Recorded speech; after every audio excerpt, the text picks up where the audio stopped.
Good morning friends, स्वागत आहे तुमचं आजच्या प्री मार्केट रिपोर्टमध्ये. तर मग चला सुरुवात करूयात आजच्या प्री मार्केट रिपोर्टला आणि जाणून घेऊयात की आज आपल्या स्टॉक मार्केटमध्ये काय होऊ शकतं ते. त्याआधी तुम्ही जर चॅनलवर नवीन असाल तर चॅनलला सबस्क्राईब करायला बिलकुल विसरू नका. तर मग चला सुरुवात करूयात आजच्या भागाला. मित्रांनो, काल रात्री US मार्केट हे पुन्हा एकदा ग्रीनमध्ये क्लोज झालेलं आहे.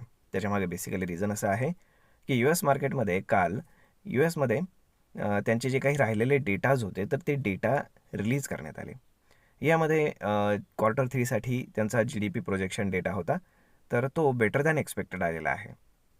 ट्रम्पने एवढे उलटे-पालटे डिसिजन्स घेऊनसुद्धा तो बेटर दॅन एक्सपेक्टेड आल्यामुळे तिथे ते मार्केटला खूप जास्त चांगलं वाटलेलं आहे. त्यानंतर जो काही PC इन्फ्लेशन डेटा होता, तर तो इन्फ्लेशन डेटा आपण काय म्हणू शकतो की in line with the expectation आला आहे. म्हणजे तो चांगलाही आलेला नाही, परंतु खराबही आलेला नाही. ओके.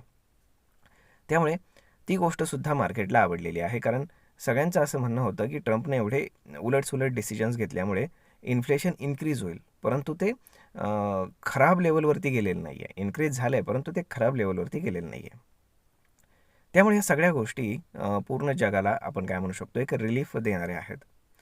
जर आपण युरोपियन आणि एशियन मार्केट्स पाहिले तर हे मार्केट्स आपल्याला थोडंसं मिक्स टाईप ऑफ सेटअप दिसतो विथ द पॉझिटिव्ह बायस. त्यामुळे काही जास्त काळजी करण्यासारखं ग्लोबल मार्केट्समधनं तरी आज नाही आहे. जर आपण लोकली पाहिलं आपल्या इंडियन मार्केटकडे, तर काल आपल्याकडे एक चांगल्यापैकी शॉर्ट कवरिंग आपल्याला पाहायला मिळालेलं आहे खालच्या लेवलवरनं. परंतु तरीही आपल्याकडे FIs हे सेलरच आहेत. त्यांनी काल 2,500 कोटींच्या आसपास सेलिंग केलेलं आहे.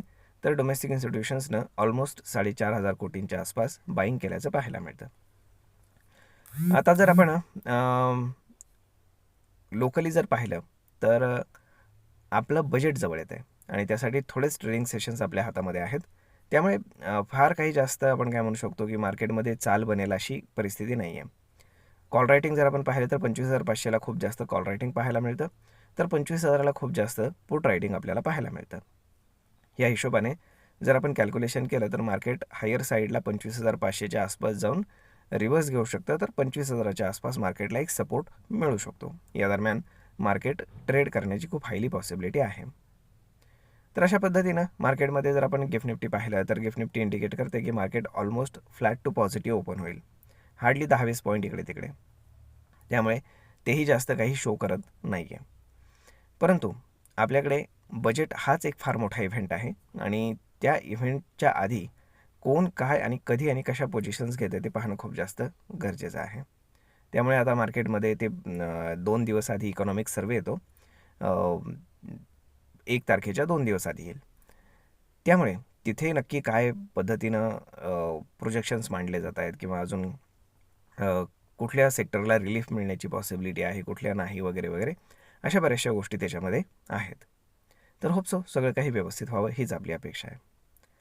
तर मग मित्रांनो, हा व्हिडिओ, ही माहिती तुम्हाला कशी वाटली हे तुम्ही आम्हाला कमेंट करून नक्कीच सांगा.